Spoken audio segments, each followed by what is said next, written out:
recording. Hello, welcome to The Honest Wargamer. I'm your host, Rob, and today and every Monday I record the Age of Sigmar Stat Center, normally with my co-host Owen Jackson, but he's away today in the Albert Hall. That's right, he's prepping for maybe the greatest Age of Sigmar event of all time, the Age of Sigmar Proms crossover. I'm not sure it's happening, but I think he's trying to make it happen. Monday is where I look at all the event results from around the world and I give my analysis, and I'm joined by the Twitch chat. Now, my opinion is actually informed by stats. Later on, after this show, there'll be another show where I actually look at the actual information, the stats, which have been put together by Rob and Ziggy from the Warhammer stats crew, as well as the rest of the stats crew. Now, that's a pretty well-formulated amount of information. It's a bit like the MetaWatch article, but we don't have any particular angle to push. And instead, as we've been doing stats for 4 years, we look at the information. So when I do any talking about this, don't forget, I've obviously analysed all the list results from, all of Age of Sigmar 3, also all of Age of Sigmar 2. And there's stats backing up the information that's in my head, if that helps, basically. So let's look. Shall we? I'm joined by the Twitch chat. Twitch chat, your opportunity to say hi to everyone on YouTube and everyone on the podcast. If you're on a podcast, please do stay hydrated. I love my hydro homies, and I hope you're well. Hi, YouTube, love you. And I'm joined by great people like Cabbage in the chat. It's like MetaWatch article, but correct. Yeah. The Twitch chat is fake too. There's also a rumor that we might be a CIA asset, and everything that we do is made up. I'm not sure that's accurate, but let's find out. Yes, Lord Wilco, hello. Right. Fake news, agreed. So, which event are we going to talk about first? Let's go and look at Devon Destruction. I'm pretty excited about Devon Destruction. There was also meant to be a team event. There was one team event this weekend. There was meant to be, there were two team events. There was one at Bad Moon Cafe and another one we're going to talk about later, but the Alliance Open. But there was also meant to be a team event that happened at Warhammer World, but they closed because they had a sewage pipe malfunction. This did mean that some of the southern chaps did end up making it to a couple of different events. Reading was also one that got made to. Now, we don't have the information and results from Reading, so instead we're going to be talking about Devon. We will try to get that and maybe try and talk about it next week. So Devon Destruction, and I couldn't be happier to talk about my friend Matt Davies, or as we know him, Matt Mallow. That's right, the Sylvaneth King, Matt Mallow, going 5-0 with his Keltnar in Crediton, UK. He was running Marathian, the Bow Snakes, and Gotrek in a one-drop. Now, he wasn't used like this. Like, I'm not saying that this is. I mean, he's pushed. I'm not saying this is smooth brain. He has previously pushed some pretty complicated armies around. We know that he's been playing Lumineth Realm Lords, but he's been playing the Stone Guard version of Lumineth Realm Lords. Previously, we've also seen him playing a bunch of Sylvaneth. So Matt Mallow, the man of our hearts, has taken out. He's grabbed himself a top army and he's grabbed himself a top spot place. And I got to be really happy about Matt Mallow. Matt Mallow's come from playing loads of TTS, playing in his little local gaming group, to playing pretty serious Warhammer. He's table bossed for the Honest Wargamer and the T-Sports Network a lot. The man's put a lot of work in, going to a lot of events. He's a bit of a legend. He's also a sweetheart. He also, for some reason, stays up playing writing Path to Glory articles quite consistently with his friends Adam Mark. And he's just a treasure. So I'm really happy for him he bossed the table. The table boss is now the table boss, is what I'm going to say. So congratulations to him. And then Martin Clark with his Maggotkin also went 5-0. So Martin, congratulations to you. Great work. He was using Great and Clean One, who's the General, Soppity Barpiper. I liked the order of his list. It was like Great and Clean One, who's the General. Pretty important to put the General at the top. Soppity Barpiper, more important than Archeon. And then Archeon is also in that list. Then a Chaos Lord, Chaos Sorcerer Lord, and then he had 20 and 210 of Plague Bearers. And that's pretty crazy. The Archeon can run around in Maggotkin and get some nice buffs. Run and Charge is a pretty good one for Archeon, truthfully, because you can use the Feculent Nullmaw to run and charge. Not forgetting all of the extra damage and healing that can be done. Healing Archeon a little bit more, which is quite nice. Giving him +1 to wound on the wheel, giving him extra movement on the wheel. Pretty good. And as we've seen, and the Chaos Lord obviously making them pile in and attack twice. Sorry, I should have said what Matt Mallow's list. Marathi makes the Bow Snake shoot twice, and Gotrek kills stuff. Apologies. I didn't touch on that. That's how it works. Just if you're new and you weren't sure. And yes, also, as Sheltog says, it counts as a demon for Magnificent Wanderers, reducing Rem by 1 in combat, and once to hit, do mortals back. So you reduce Rem by 1, and then he wants to hit them, reduce mortals back. So fighting Archaeod is difficult anyway, because he's so tanky, especially in a safe stacking meta, but also making him be in Magnificent Wanderers, so reducing Rem by 1 actually helps with the safe stacking, and also the mortal wounds that you take back for hitting them is really good. Obviously, we don't know what the new Nurgle book is like, but from everything I've heard, you all should go and buy a Glockin, as I understand it.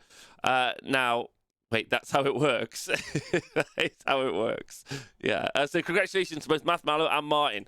Devon Destruction also looked really great. It was run by Curtain Games. I'm pretty certain the event was run by Curtain Games. They had a really cool little setup where they live streamed the top table. Didn't do any commentary or something, but you can go and find that on KIRTON Games if you want to go check it out.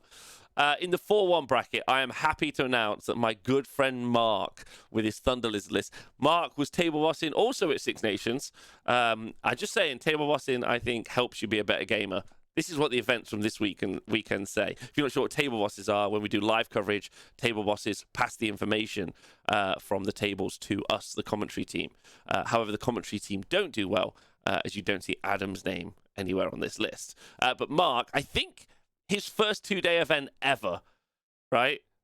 His first 2-day event ever with Thunder Lizard went 4-1, and he's got to be over the moon about that. We talked about it a lot in the car, on the car journey up, car journey down from Wales, and I'm super happy for him.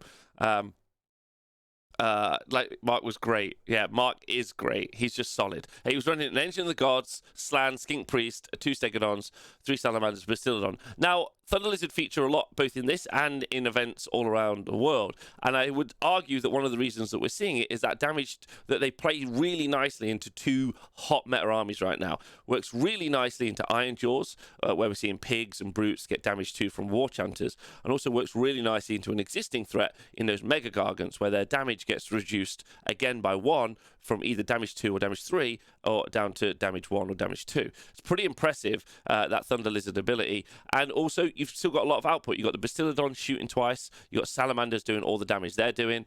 Engine of the Gods has got some good summoning, healing, and mortal wound output as well as the Slan doing mortal wounds. So it's really impressive. The Stegodons have got a great shooting attack as well.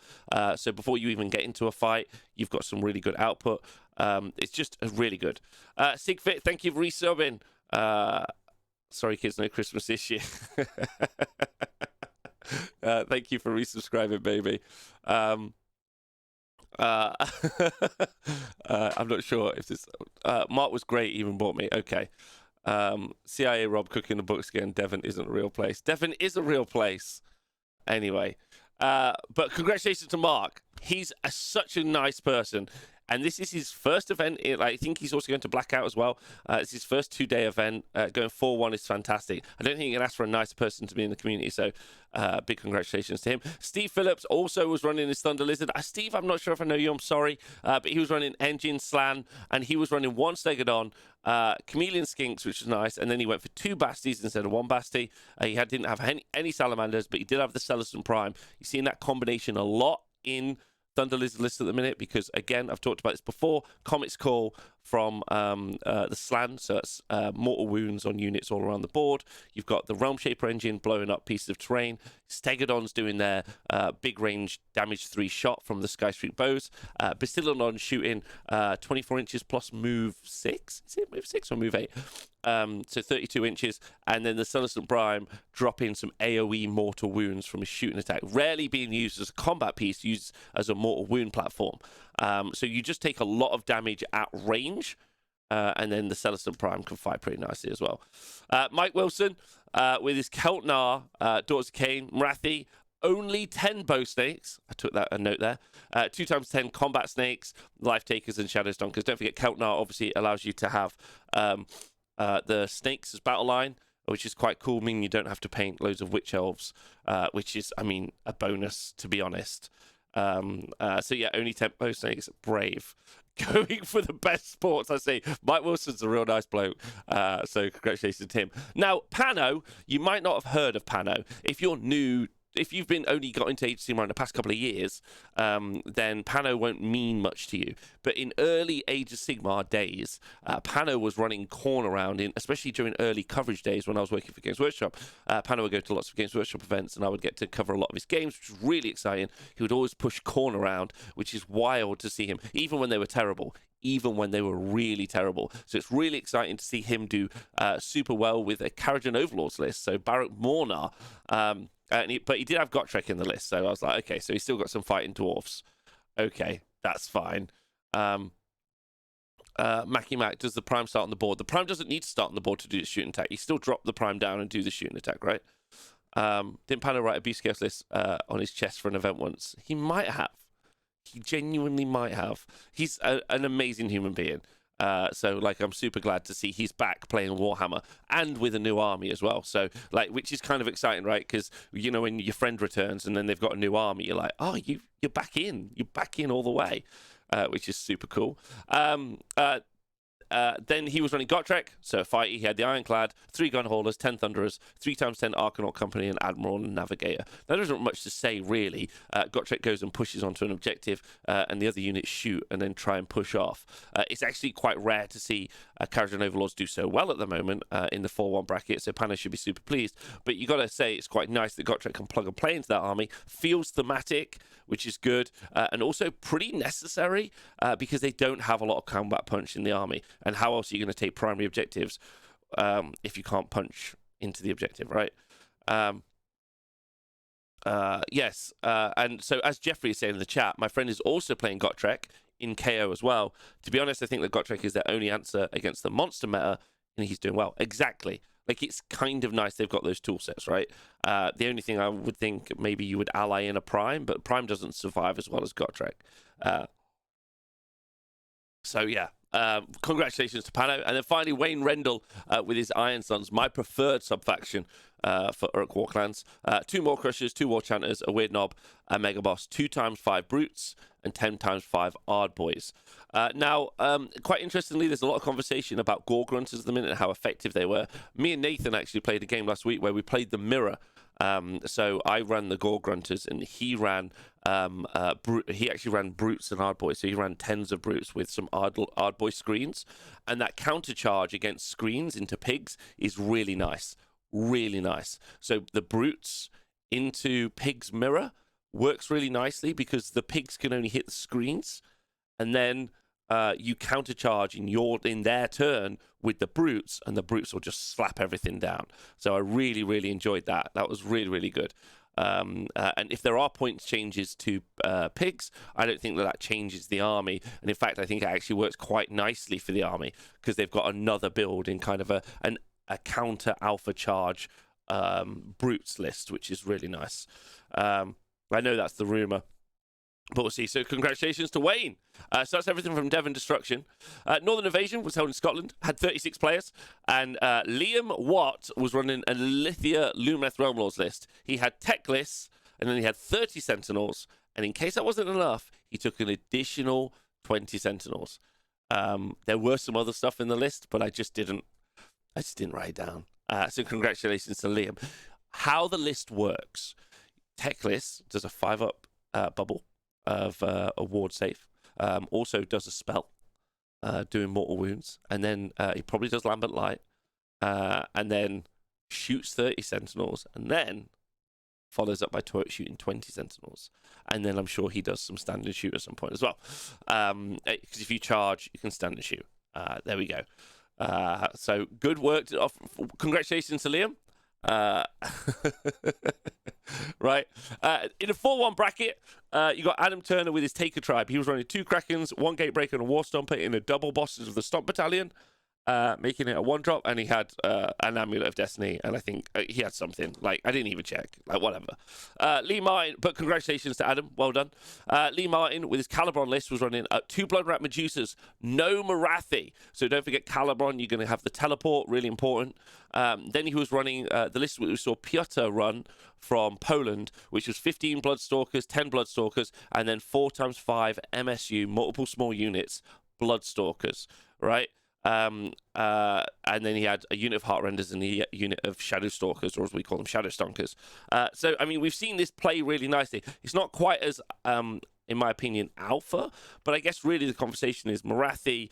Some people don't like Morathi in their list. I think it's pretty important to have Morathi in the list, but some people don't. And instead, you can, for Morathi, you can actually get just as many bow shots as her command ability produces. So why not just have more bow snakes? I guess, overall, because you normally lose a late game.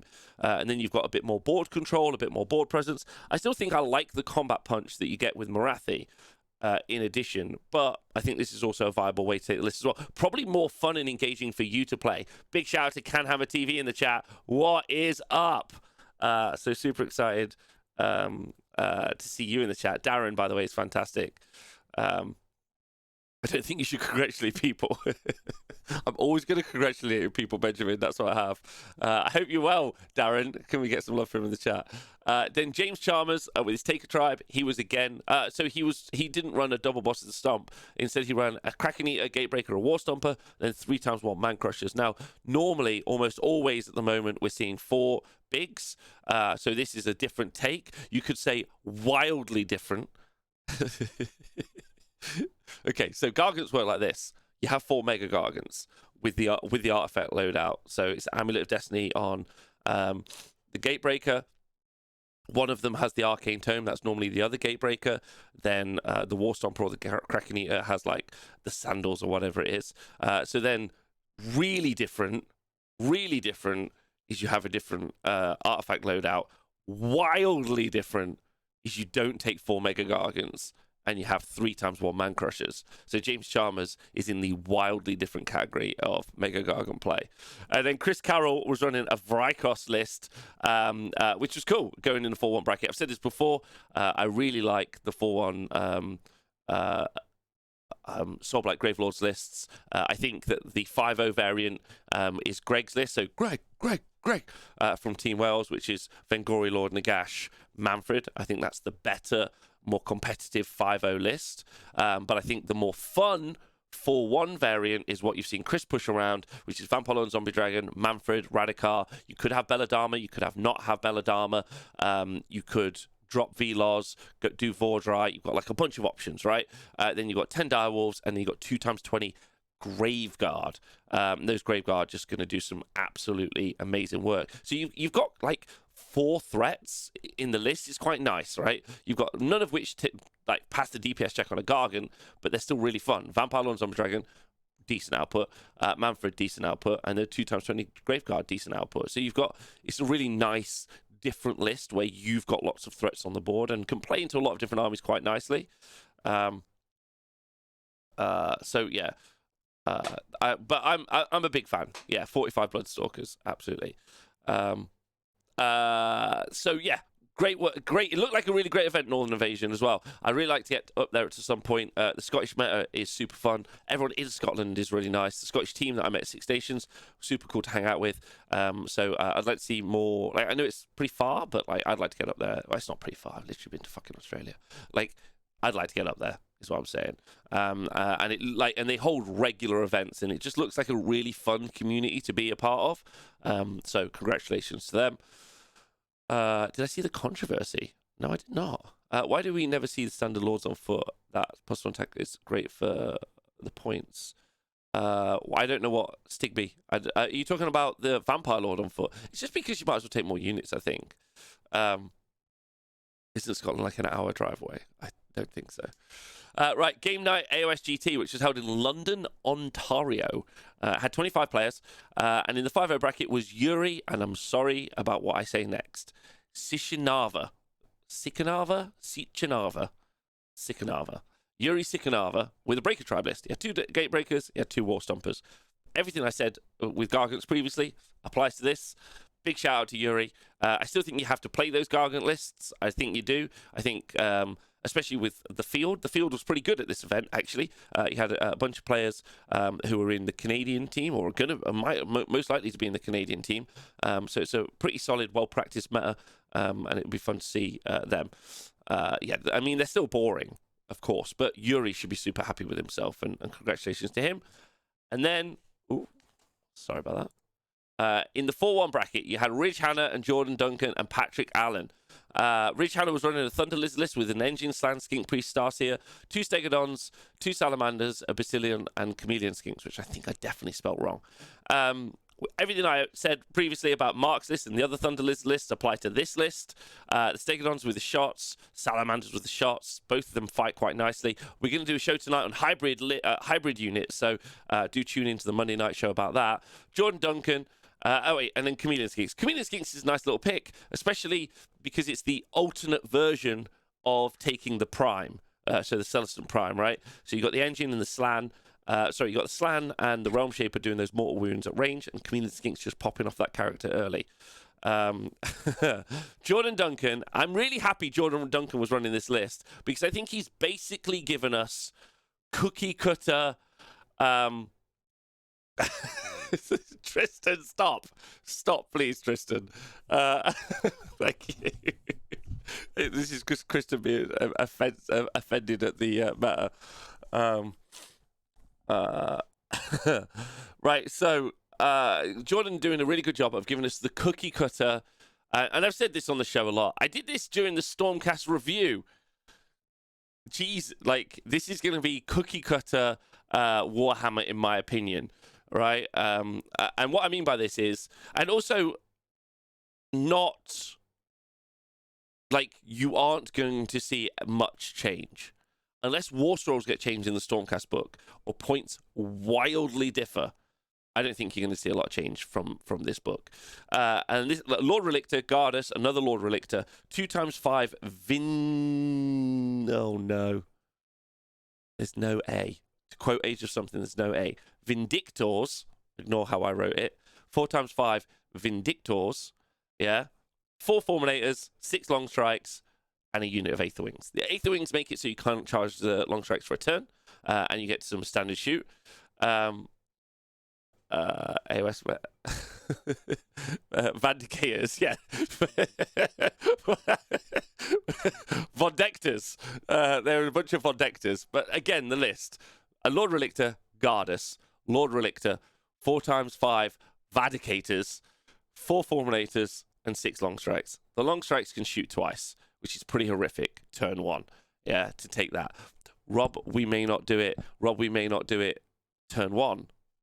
Maybe you won't, but you probably will.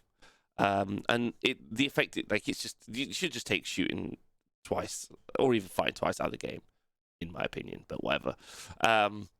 Outrageous. The 4 Fulminators are really great in a fight. Those Vindicators are really good. And of course, you've got the most reliable, re-rollable save. He also took a Lord Relictor with the Arcane Tome, making him a wizard. And he took Celestial Blades, which is a +1 to wound buff as well, which works really nicely on the Fulminators. So that with all out attack, they go to 2s and 2s, rend 1, damage 3, with 5 attacks each. 20 attacks that are damage 3. Is all I can say. Vindictors, Rob. I know it's Vindictors, Vandactors. Anyway, and then Patrick Allen with his Breaker Tribe. So, Jordan Duncan, congratulations on doing well. But also, thanks for just writing the cookie cut list, which I'm sure you can watch on his YouTube channel, The Season of War, if you want to go check it out. They do really great bat reps, him, Ridge, and the other guys. So you should go check it out. But it's also really nice that that's written now, so that whenever anyone asks me a question, I can just send them that list. Or you can, I guess, take some Annihilators. And then Patrick Allen with the Breaker. Like, how do I feel about the fact that that's not going to change ever? Like, I mean, you can also take some dragons, I guess. But who cares? Like, they're Stormcast. Did you really play 2 Relictors? Yeah. He took one. So he took one with the rerollable prayer, and then one that's a wizard with Celestial Blades, which I think is actually a really smart play. And then Patrick Allen with his Breaker Tribe ran 2 Gate Breakers, 2 War Stompers. I'm sure he had some artifacts, but also congratulations to Patrick. Well done on pushing those Gargants around. And then the Alliance Open, which was in the Netherlands. Now, this is an event I actually got invited to, and then I was such a dick and didn't reply to the TOs on time. So my apologies to them. It looked like an amazing event, though. And I would like to make it over there 1 year because, as I understand it, I know Benjamin's in the chat and a bunch of other guys have been over to the Alliance Open events previously, and they say it's some of the best events they've ever been to, which I think is really great. So, and I know they're working really, really hard. But then, so they were running 4-man team event. There were 12 teams in attendance, and it was won by the Turtles, who were running Sons of Behemoth Taker Tribe list, a Lumineth Realm Lords of Sire, a War Clans list with Iron Sons, and a Daughters of Cain Calibron list. So I can assume that was 4 Mega Gargants, 30 Sentinels, neither Techless and the Wind Spirits. War Clans was Pigs and Maw Crusher, maybe 2, maybe 1, and then the Calibron was Daughters of Cain and the Marathi and the Bow Snakes. So that was the Alliance Open. There was another event this weekend, but I didn't get all of the information. They didn't use an app, so I wasn't able to grab it. So congratulations. That looked like a great event. That looked like a really great event. I would like to go to that event one day. Really would. Okay, so what do I think of the meta this week? It's nice to see the Iron Jaws and the Stormcast making some appearances in there. We haven't yet, obviously, done the deep dive of the actual stats, so that's coming next or later. So I'll use that to finalize my thoughts, I think, long term. But I guess most of the lists have been solved, right? I guess most of the lists have been worked out. There are some variations, some twists. And I guess there's 2 conversations to have about a meta, I guess. It's a conversation of external and internal parity. And what I mean by that is actually, I think the external parity, which has always been the thing that's been a biggest problem for me, is like, well, we'll see what the stats say, but I would say it feels like it's fairly close, right? And that means that like everything between 40 to 60%, we really want 45 to 55%, is probably in there. There's not just a top army, there's several top armies, which is a pretty diverse meta, truth be told. And there's also a lot of armies that comfortably fit into the 4-1 bracket, which is pretty nice as well. However, the internal parity is pretty whack, truthfully. So, yes, we know what the Lumineth list looks like. It's either the Fox or the Techless version of 30 Sentinels. Yes, we know what the Daughters of Cain list like. It's either Marathi and the Bow Snakes or it's more Bow Snakes, is those 2 lists. Yes, we know obviously what the Gargant's book's unique, right? Because it's its own problem. We're starting to know what the Iron Jaws lists kind of look like. But again, it's a pretty small roster, truth be told. So actually, that's a very small roster, so I don't think that really fits into the conversation wholesale. I think really what I'd like to see, what I would really like to see, I think, is more effort by the game designers to make the internal parity better. So, like, what is wrong with Dawn Riders, let's say? Or a good example would be OCR Bone Reapers. We know Owen's been doing really, really well with Nagash in OCR Bone Reapers, using Hand of Dust and using Mortek Guard and all of that stuff. But why don't we ever see Archai? Why don't we ever see Immortis Guard? You know, there were just, you know, we did the tier show already with Cities of Sigmar, and there were just a lot of War Scrolls that are just a bit trashy. So, obviously, I'd like to see everything moved around a little bit, and I think we've heard that some of those changes are going to happen in the FAQ. So I'm actually pretty excited about that. But I would also really, really like to see the internal parity worked on a lot more. Not just dealing with problem units, but lifting some units up that definitely suck, because that would be really great, I think, for the game. I was going to see what the chat thinks about it now. Rob, factions with good internal balance don't get to run first place in tournaments. I don't think that's necessarily. I don't think that's true. I think that maybe it is true, but I think you can still bring some stuff up. Maybe you can bring some stuff up, right? Dawn Riders are great into big units of infantry, but we're not seeing that at the moment. That's super true.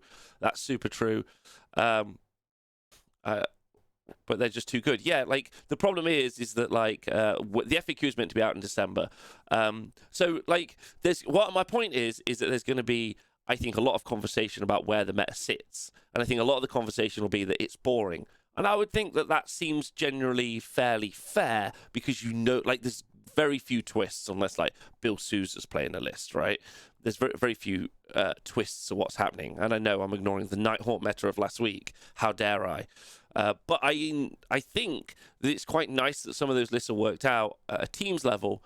But for maybe the average viewer or people just trying to enjoy the game wholesale, it maybe feels a bit bland. And there are some problem units, which makes a whole bunch of other units not really work. Sentinels are probably the worst one, or the worst offenders for that, in my opinion. But the Alpha Strike Pigs thing is going to be a big deal, and long strikes are also an issue as well.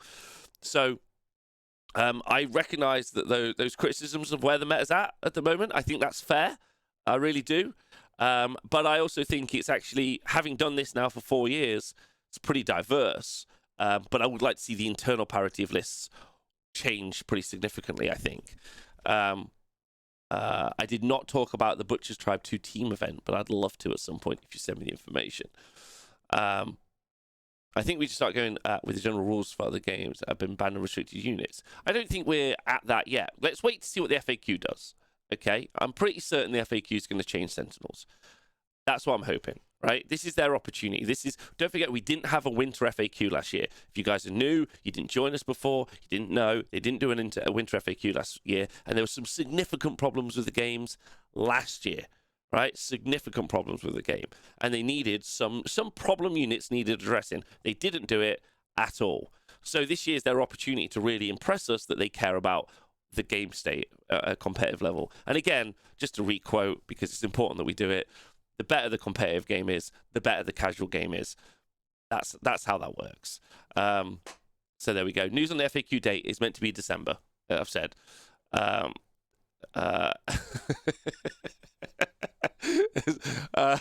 Yeah, the Dutch Open is one of the top 3 events I've been to, says Benjamin in the chat. Yeah, I agree.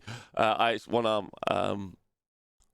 Dice Macabre is hoping that the FAQ proves positive for Soulblight Gravelords. I think Soulblight Gravelords are in a great place. I mean, if you got some buffs to SBGL, you'd be laughing. You really would. I really would. I'm okay with monster meta until next summer, but lower tier armies need to be allowed to play this meta too. Honkai, I agree. But I have heard that we've got changes coming to Beasts of Chaos as well. So, again, I'm hopeful because I think hope is good. But the state of the game right now, it's been worked out. But you still have to play. I mean, how many times, let's say you're running around with your Marathi in the Bow Stakes, how many times have you played against all those meta lists? Probably not that many.